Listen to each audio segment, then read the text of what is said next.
নমস্কার বন্ধুরা, অন্নপূর্ণা কিচেন হাউসে সবাইকে স্বাগতম। আজকে মিনি কিচেনে আপনাদের জন্য নিয়ে আসলাম ছোট্ট একটা রেসিপিটি তৈরি করার জন্য প্রথমে এখানে লাগবে আমার আলু আমি আগে থেকে সিদ্ধ করে নিয়েছিলাম।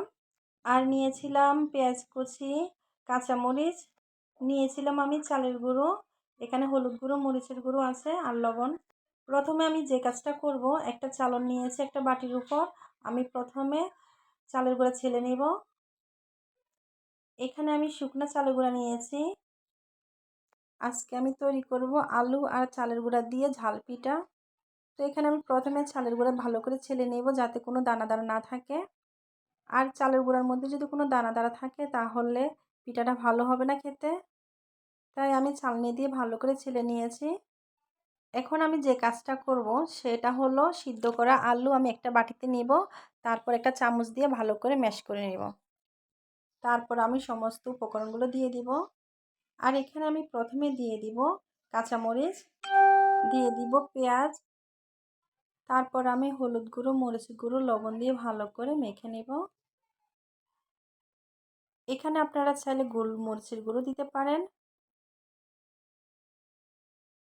এখন হাতের মাধুর্য দিয়ে আমি ভালো করে সুন্দর করে আলু ভর্তাটা মেখে নেব। আমি আলু ভর্তা বলছি কারণ এটা পুরোপুরি আলু ভর্তার মতন হয়েছে।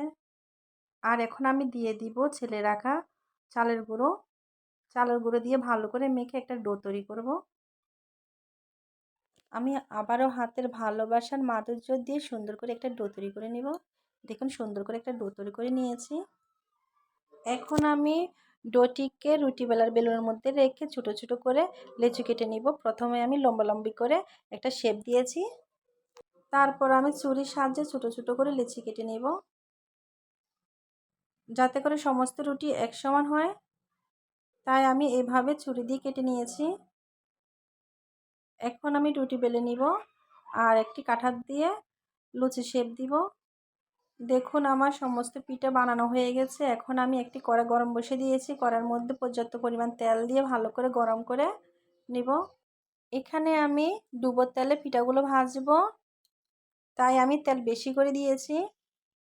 এখন আমি পিঠাগুলো দিয়ে দিব। পিঠাগুলোকে আমি লাল লাল করে ভেজে নিব। এক পিঠ হয়ে গেলে আমি অন্য পিঠ উল্টে দেব। আমার এই মিনি কিচেন যদি আপনাদের পছন্দ হয়ে থাকে তাহলে অবশ্যই লাইক, কমেন্ট, শেয়ার করবেন।